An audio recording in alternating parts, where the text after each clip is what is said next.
So what happens here is you have three major hedge funds: Citadel.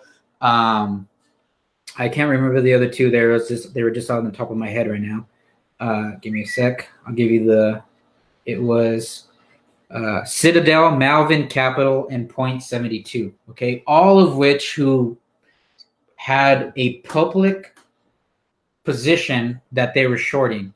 Okay, and then you have the Wall Street bet guys who were saying that they were going to go long, and they were buying options. So that's something a little bit more complex, but they were buying what's called OTM, which stands for out of the money option positions. Now, for options, you can control 100 shares very, very cheap. So if I was to go in here and buy 100 shares right now at the current stock price, it's $85. So that would cost me a lot of money. 85 times 100, that is brain farting right now, right? That's $8,500, right? For somebody else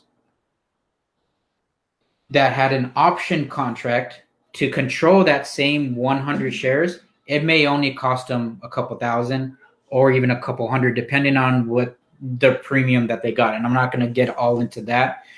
But basically, all of these guys were on Wall Street bets were buying these crazy out of the money options, and they were going against these people that were shorting that had to cover their position. It caused a short squeeze, which then rallied the stock to go up. And then you have other people from different forums seeing that the stock is driving up. For the person that is not educated or just other people, they're driving, also buying in, saying, hey, this stock is going up. I'm going to buy in to ride the wave towards the upside. And then you have this huge move going up.